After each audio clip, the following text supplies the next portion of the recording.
This is really fun. This is great. Please welcome to the House Teenage Fanclub. Come on up, guys. All right, you got good level, Todd? You got good level?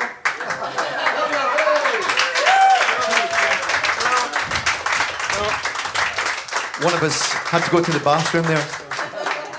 Wasn't me.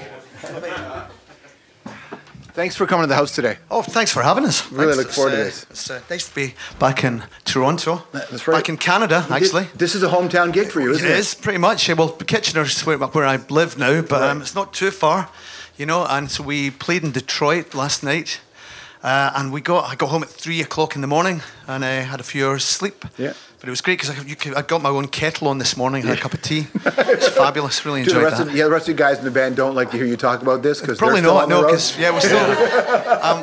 And we've been out for a long time. I think 5.5 weeks. Yeah, I think so. We started in Hong Kong. It's been great though. We've been in a lot of amazing places. We started in Hong Kong, then went to Japan, and then went to Australia.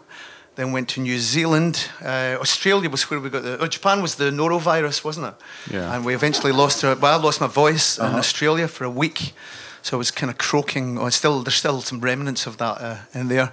But then we flew from Auckland to Los Angeles and then up to Vancouver. Spent a few days there, and we worked our way down the West Coast. And then came across Denver with snow, and it was insane. I mean, it's a lot of gigs. Lots of them, yeah. Record, you haven't put out a new record in a couple of years. There's reissues now. Yeah, it's a lot of gigs. Could you have imagined that this is where you would be? No, not really. I mean, I suppose we thought that we hadn't done much for a while, though. You know, I guess we just wanted to go and play shows, you know. And we've been recording. We've been in Hamburg about 6 weeks ago, but actually a bit more than that because just before we started this tour. Yeah. And recorded some new songs, and we plan to do more. Tell us about the songs. How are they coming together? Yeah, I mean, we just as Norman said, we were in the middle of January in Hamburg, and we went and did some recording, and we've recorded about 4 songs or something. So we kind of started the new album. We'll finish it off, but it's probably the way these things work. It probably won't be completely finished till next year. Right. But we put something out just to have something new out. But you know, a song called "Everything Is Falling Apart." But yeah, it's still we're still to finish the album off. But it's all good. It's a good place in Hamburg. We like working there. Has it the things you write about, have they changed? Yeah, maybe. I mean, I suppose when I wrote songs early on, they're one of our albums, Bandwagon-esque. They were more kind of little narrative stories, and I would probably write more nowadays. I'll write more about my life experience. So yeah, you know, kind of. I don't write little stories anymore. No? Don't invent characters, and you know. Yeah, I mean, I think. You know, I think you kind of just kind of trying to get into some kind of self-indulgent thing of writing about trying to find something worthwhile to say or whatever. But yeah, the lyrics part is the hardest part for us. I think, you know, it takes us a while. It doesn't necessarily come easy to us. Nice. Well, thanks for coming today. We'll talk some more, but let's play some songs. Sure thing, fabulous. Okay. Now I was just thinking, are we in tune here? I think so. Yeah, close enough, isn't it? Okay. Well, this is a song from our last album. So it's called "I'm in Love," and we're going to kind of busk these songs, you know, because that's the way we roll. Okay. 1, 2, 3, 4.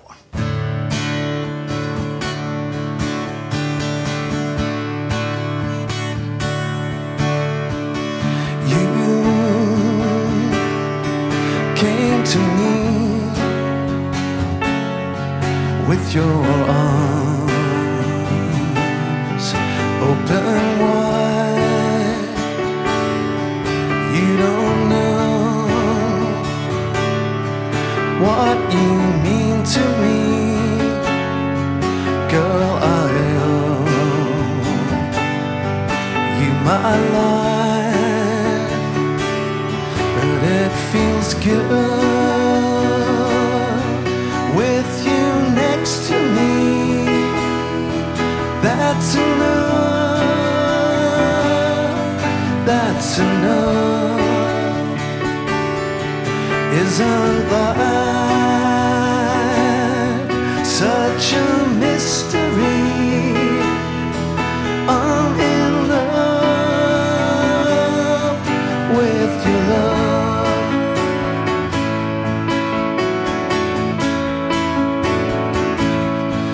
There is this pain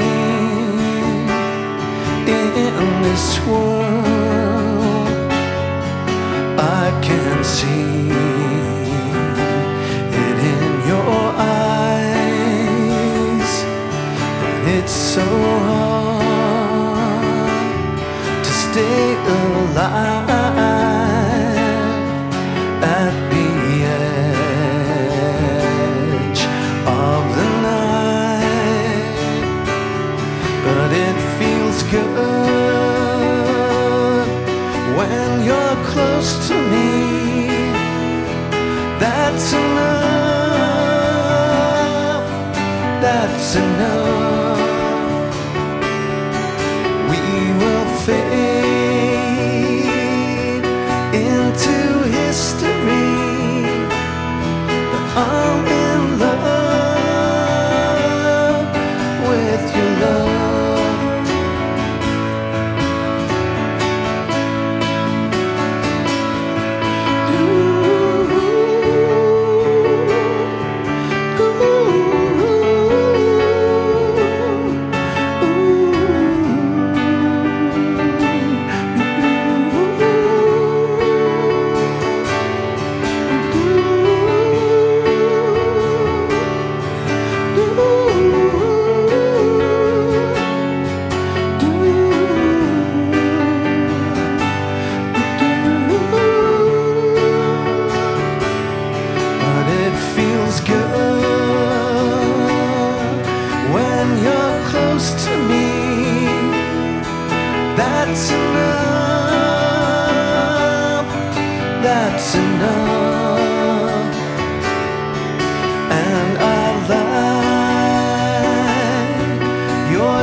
The prospect of the reissues, what does that feel like? Well, it was great actually. So what happened was I got a call from a guy called Martin Kelly who runs Heavenly Records. Yep. And he said, look, this guy's going to get in touch with you from Sony. And I'm just kind of vouching for him. He's a good guy. A guy called Julian Fernandez. And so he got in touch and he said, look, so we were on a label called Creation Records in the 90s. And they put out we put out 5 albums with them. And they'd all gone out of print. So he got in touch and said, look, Sony would like to reissue these and kind of work with the band and do them properly. Well, didn't Al sell Creation to Sony at some point? Well, actually, Sony, he did. Yeah. Sony sort of owned, so Sony inherited the albums in the back catalogue. Yeah. They inherited the catalogue, but unfortunately they didn't inherit any artwork. No, they didn't. So we had to re-originate all of the artwork. And it was quite a major effort. But you know, they were great. We got to remaster them all at Abbey Road, and you know, they spent money and did it properly, and so we were really grateful for them for doing that. And then they must have felt there's a market for this. That's the thing. Yeah, right? I think so. I think they're, you know, just because they've been out, they've not been available, and they were appearing on, you know, on like the vinyl of the originals is starting to go for quite a lot of money. Yeah. You know, plus generally not even just the Creation record stuff. We've been trying to get everything we've done, including a first record, Catholic Education. We're going to do that again. You know, bring that out later this year, and everything we've done, just try and tidy everything up and get everything in a respectable form. And you know, in that Creation era, that was when you were the second best band on Creation in the world. That's what Liam Gallagher said that. Liam said that. We were in a studio. We were recording in the same studio as Oasis in London. It was Air Studios, and we were upstairs in a kind of little room, and they were downstairs in a bigger room. Mm-hmm. But we noticed there was just a lot of noise coming through the floor. And anyway, one afternoon, Liam comes up and says, "All right, lads, come on down. I'll do a playback of the album for you." So we get into the room, and they were mixing the album on a PA, a live PA, not like studio monitors, a full PA rig. Then we're like, wow. So then Liam said, "All right, okay, sit down," and we all took a seat at the back of the room, and he started handing out the beers and all that. So we were and then he did this kind of performance. He had playback, and then he was kind of walking around singing. He mimed to the whole album, including the guitar solos. We were on the couch, kind of pinned to the wall. Yeah. Yeah. And you have to look focused because he's looking right in your eyes, right? There was no escape. No. What record was it? Was it a good record? It was the one with, I can't remember. Be Here Now, maybe? No, Definitely. is it Be Here? Yeah, it was Be Here Now. Be Here Now. I think it's quite a long album as well. You've been here about an hour and a half. I mean, just getting through, Do You Know What I Mean would be a song on that one. Yeah. Well, it was something else, but he's a good guy, Liam. Yeah. Those guys didn't give a lot of bands a lot of credit back then, but they did your band. Yeah, well, we'd known them before. We actually met them before they were a band because the guy who was our monitor guy at the time, a guy called Mark Coyle, went on to record their first album, and he was Noel's flatmate when Noel was a roadie for the Inspiral Carpets. That's right, yeah. And so Noel and Liam came to, we played in Manchester, and Coyley brought them down, you know, and we were hanging. I mean, they were characters, and Liam especially, you know, you don't forget that guy when you meet him. Yeah. And so but this was before they had the band. Was it Johnny Greenwood was also lights for you? Johnny's our lighting guy, yeah. We were on the OK Computer tour, the North American leg of that. Played in London, played here in Toronto. But John, I think Johnny was bored, and he said, "Look, do you mind if I do the lights? Be our guest." But he's a great guy, Johnny, really nice fella, and you know, we still keep in touch, you know. So that's pretty great. You want to play another song? Sure. Yeah. What's it? We're going to play another one from our last record, a song called "Hold On." About capo action on this one. We'll just take a swig of water.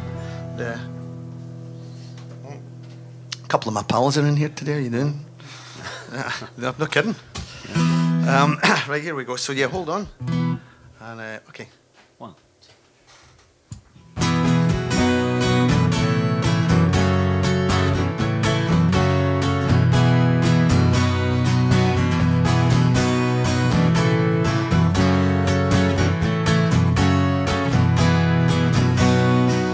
Wake up,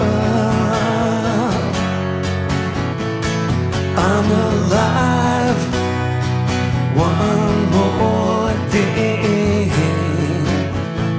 Yeah, I'm alive. Think of the ones you love and what they want and what they need. Run away from the misery of those who flatter to mislead.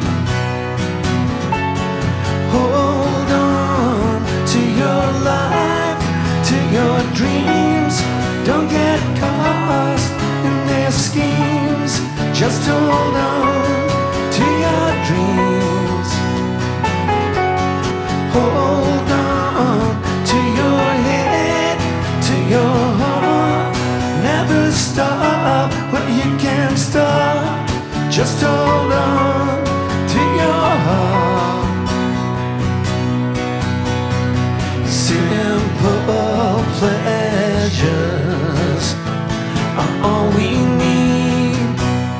Sinful leisure, it's all we need.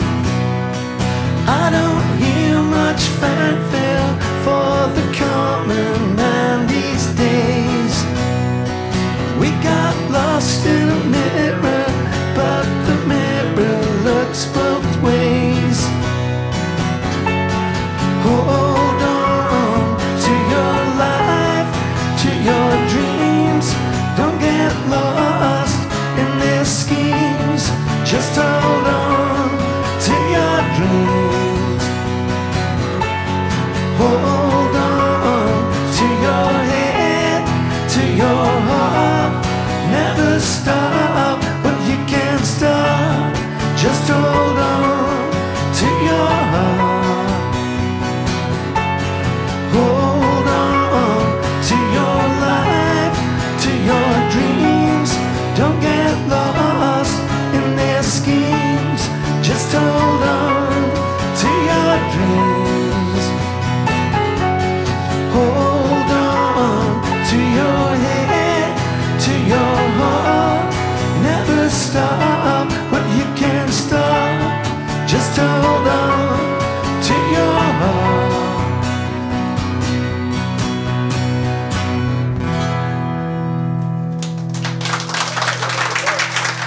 Thanks.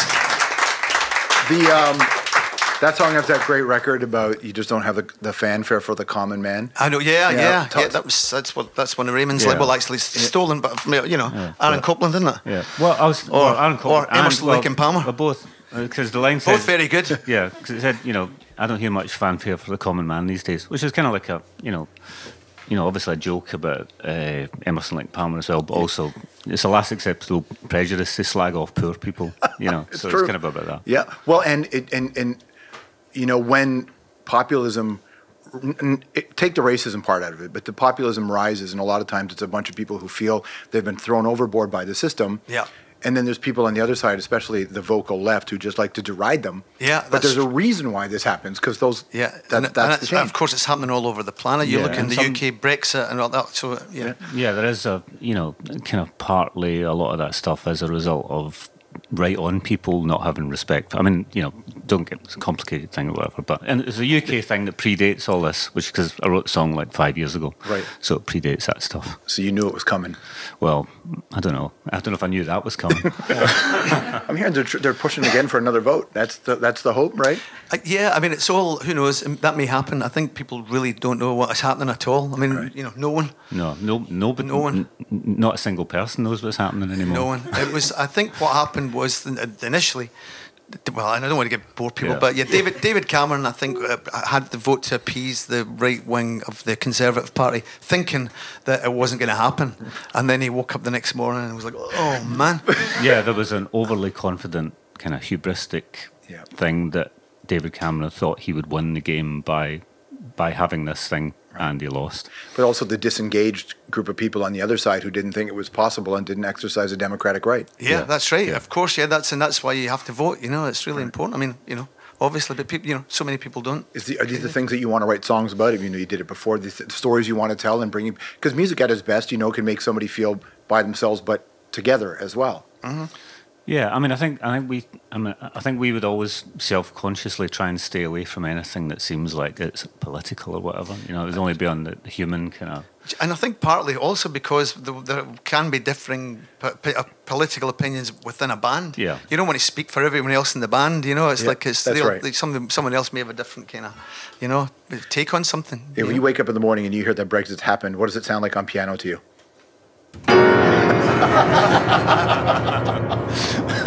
With weeping over the top. Let's get that. Would you play another song? Sure. Yeah. This is a song. Sometimes when it's called Baby Lee, but I always want to call it Geddy Lee when I'm here in Canada. But anyway, no, Baby Lee. Jolly Hooker's got a song called Baby Lee. I only discovered after I'd written this one. His is better than mine. But anyway, here we go. So, how do we start this one again? I think we both. Like I say, we're really just busking this. So, we all start doing. I think so. Well, about 20 minutes ago, that's what we did. Yeah. Okay, we'll do that again. 1, 2, 3, 4.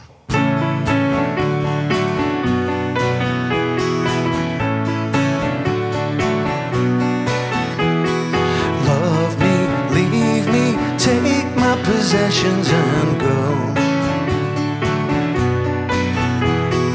Wine me, dine me, wreck all the things that I know. I'm enchanted, I've fallen under your spell. How can I resist when you cast them so well? Baby Lee, I'm only trying to remind you they had me in mind, oh yet when they designed you. And baby Lee, I'm always watching from a distance.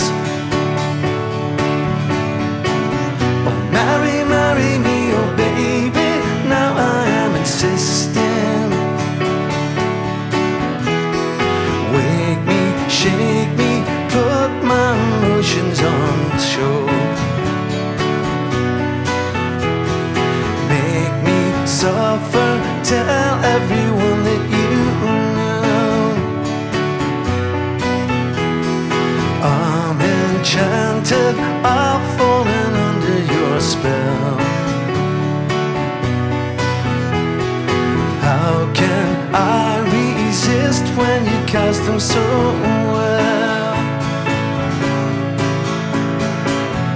Baby Lee, I'm only trying to remind you. They had me in mind, oh yeah, when they designed you. And baby Lee, I'm always watching from a distance. Oh, marry, marry me, oh baby, now I am insisting. Baby Lee, I'm only trying to remind you. They had me in mind, oh yeah, when they designed you. And baby Lee, I'm always watching from a distance. Oh, marry, marry me, oh baby, now I am insisting.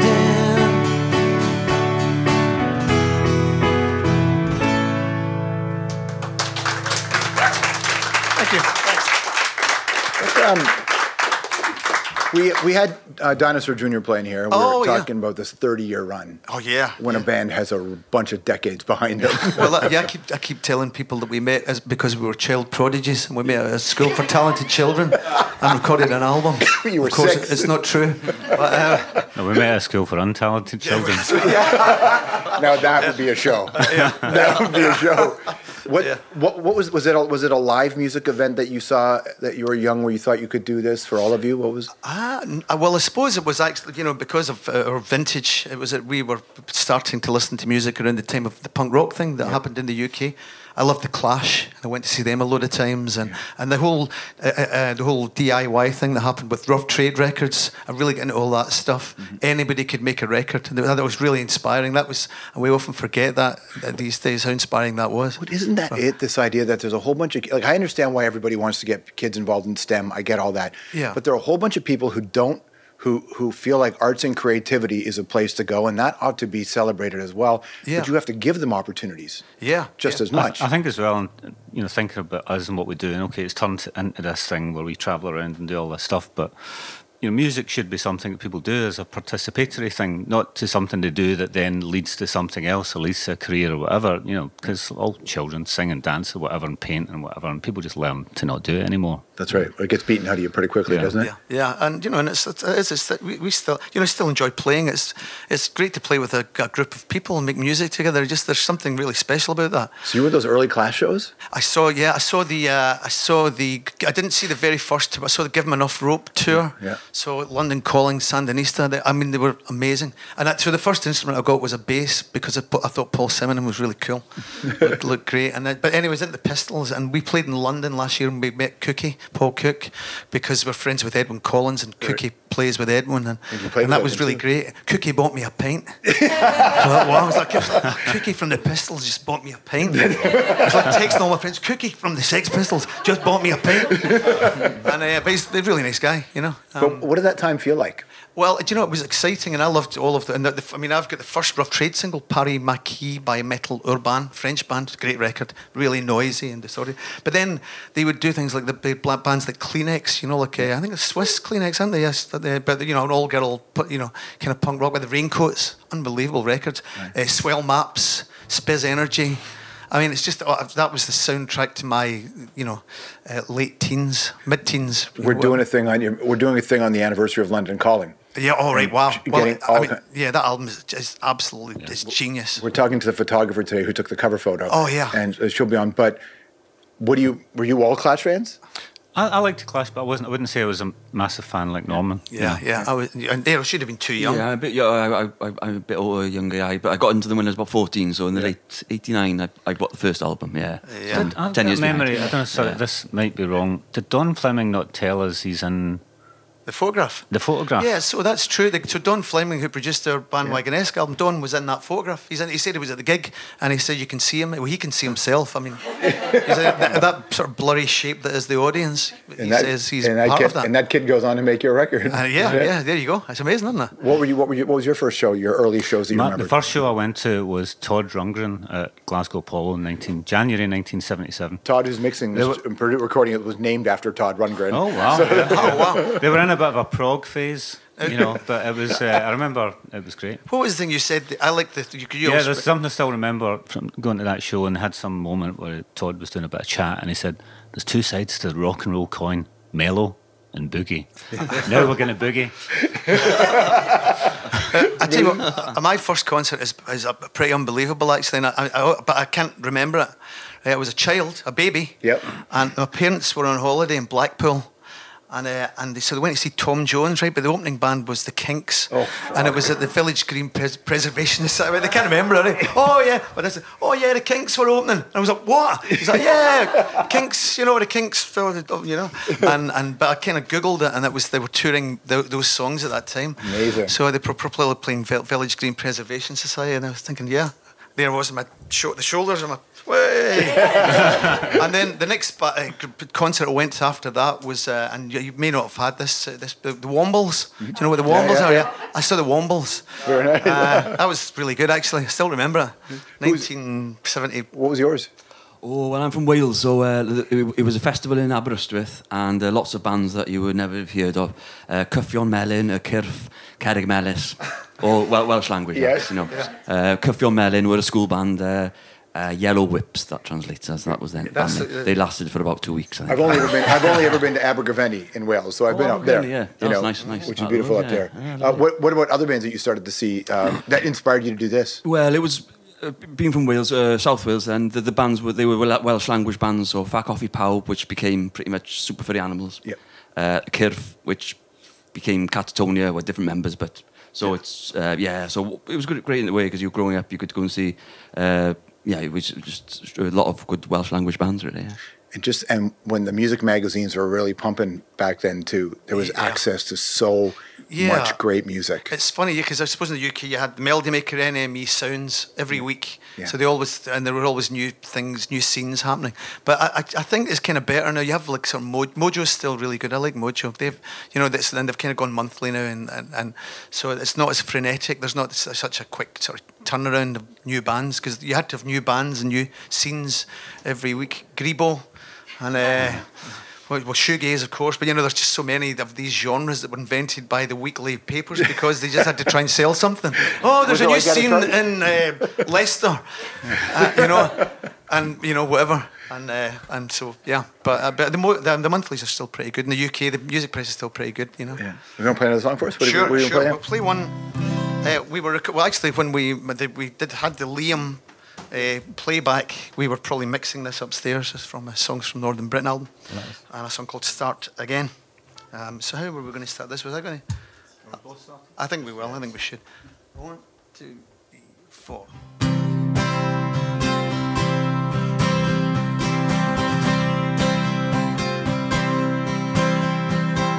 I don't know if you can hear me.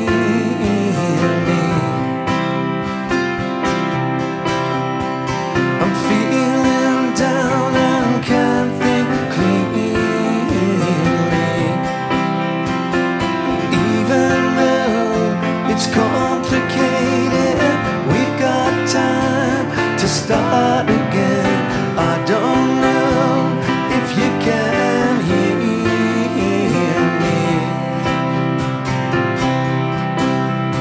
Some things I change, but it's too late.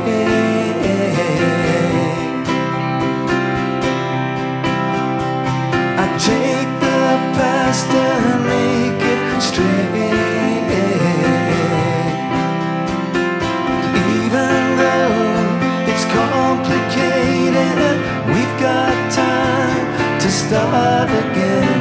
I don't know if you can hear me.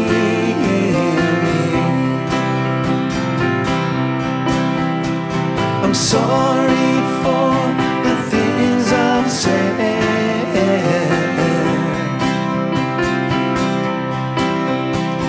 but some thoughts just won't leave my head.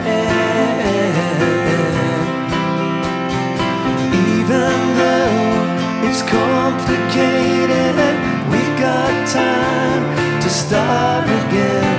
I don't know if you can hear.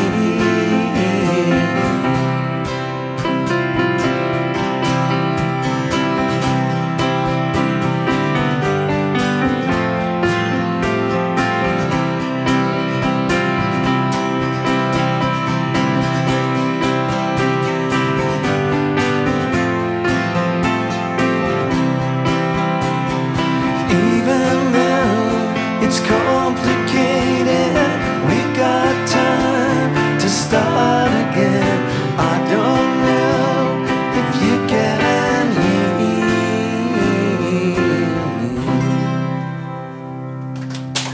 Teenage Fanclub.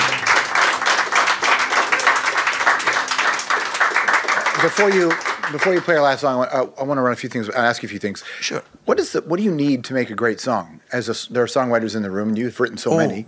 Well, it's difficult. I mean, I would never be, I don't think I've written a great song, but I think you're always working at it, right? Yeah, as a songwriter. I think you're always going to try to work towards something like that, but Yeah. So, but I think probably it's melody, isn't it? But then a great song is a great melody tied with a great lyrics. So it's really difficult to do it, and some people are great at it, and most of us aren't. I try hard and hopefully get a bit closer to that. But I think there is always a thing when you make an album, and the process of writing a song is it's really enjoyable, right? When you get something, you complete it, and you have a structure and a lyric, and it's kind of finished.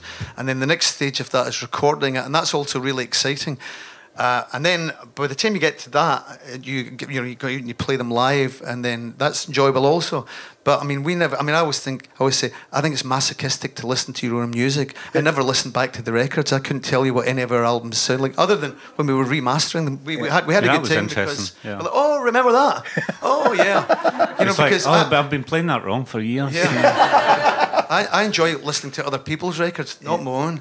That's torture. Well, and trying to get everybody on the same page. Yeah. You've had members, you've had lineup changes, and partly because musical differences, and so what's that like when you look at somebody and go, we don't want to be in the same band? Well, I think for us, in the way we kind of always just think about the bigger picture and say, there are people with bigger problems. We don't. It's just a band, and there are we have a life outside of it, and there are bigger things than the band, and things just change, and that's okay. There's nothing wrong with it. There's no point in getting uptight about it. Have you always been that chill about it? Yeah. I think so. Yeah. I think we started the band without any plan or anything. We thought, let's make a record, and we thought, let's just make the record and put it out, and that's just kind of rolled on for 30 years. We never looked at anything or planned anything, or we care about what we do and we want to do it well and all that. But we kind of just view everything around us with a kind of bemused kind of look of, here we are now, it's fine, Yeah. We don't, we're happy for the things that happen to happen, and we just kind of try and be here now. Yeah, there we are. Oh, that was good. Well, you were only their second favorite band. You were Kurt Cobain's favorite band. No, well, it's funny. I think so. Well, I think you said no. We weren't even his favorite band from Glasgow because he was a big Vaselines fan. Yeah. I've got a really good story about that actually, because I was the other person in the room when Kurt Cobain met Eugene Kelly from the Vaselines, and I think it was the Bleach tour, and the Vaselines had broken up, but Kurt was a big fan, and they had been covering a few of the Vaselines songs, and so they asked them to reform for a show in Edinburgh, and so I went along with them. There was me and Eugene in the back of it. It was terrible. We were young, but I remember just kind of having a bottle of cheap wine, swigging it in the back of the van on a mattress, from a bed, because it wasn't a van with seats. And but we get there, and then we meet Chris, and he says, "Oh yeah, how are you guys doing?" He said, "Kurt's upstairs. He's really looking forward to meeting you, Eugene." So we go upstairs, and it was when Kurt was wearing the really heavy eyeliner.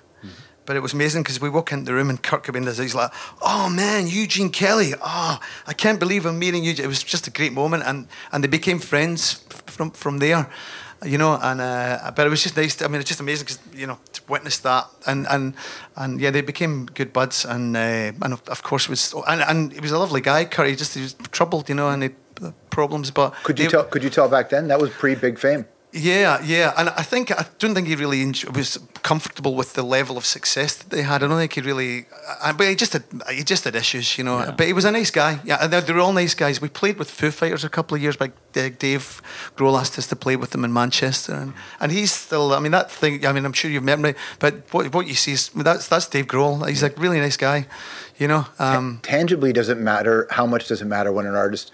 You would put out great records, but suddenly when a guy who had that kind of success somehow talks about you publicly, do you notice the difference? I mean, when we played with the Foo Fighters and it was like 50,000 capacity, thing, and and he spoke about us, said really nice things about us on stage. But I think it's. I don't know whether we notice the difference or not, but it's always good to hear. Yeah. Do you know what I did like about it? Because we went on stage at that show, right? And this kid in the audience was like, "Are you Dave Grohl's granddad?" I was like, cheeky young scamp. Are you? Well, I don't know. To do a DNA test, maybe. You never know. Yeah. Well, the thing is, I think Dave's a year and a half younger than me. Come on. You know what I mean? We appreciate you coming in today. Oh, well, thanks for having us. So it's really nice to be here. It really is. We're glad you play one more song for us. Yeah, we will. Do you know what? We're going to play a Canadian song. I was hoping that we could work. I don't know if you know that. Have you seen that Native North America compilation that Light in the Attic put out?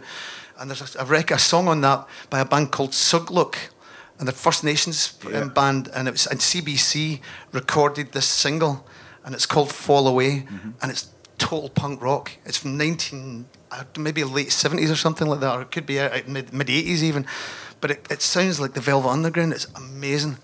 It's called Fall Away by Sugluk. All right, let's hear that. People should check that out, but we're not playing it. We're going to release it. So we're going to play a Neil Young song. Also good. From Zuma, Don't Cry No Tears. So we used to play this way back in the day, so we'll give it a go. How do we start this again? Okay, we'll just all come in again, okay? Okay, 1, 2, 3, 4.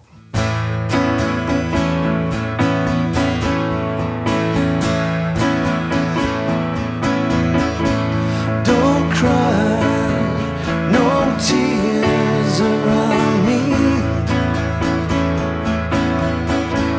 Don't cry, no tears around me.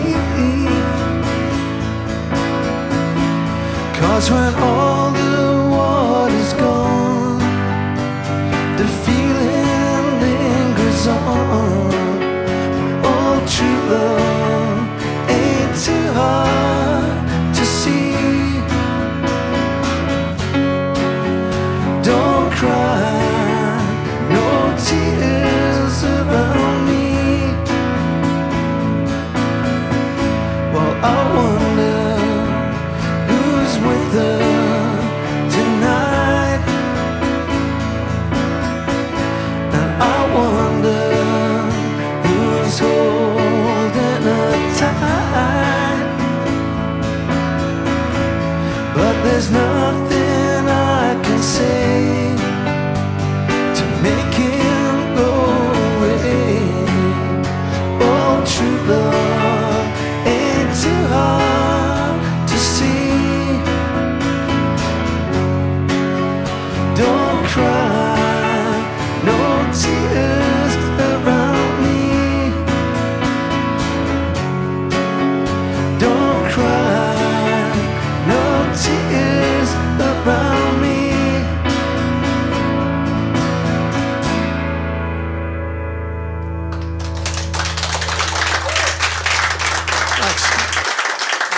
Short and sweet. Beautiful. Good song, isn't it? It's amazing. We can't wait to hear your new record. Oh, thanks. Do you have a timeline for that?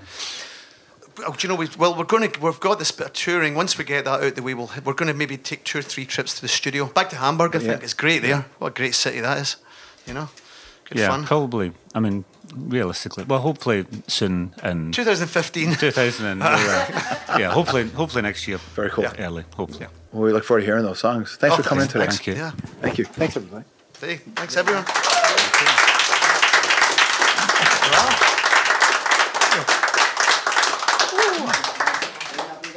last one, they made a few flats. Ah, don't worry about it. A few mistakes, all right. It's real, isn't it? Sounds great here. Yeah. I like the mistakes. You know, we do every night. It sounds better with a little bit of that in it. Yeah, totally. Yeah. Great. Okay. Well, there we are. Sound check now. Good day.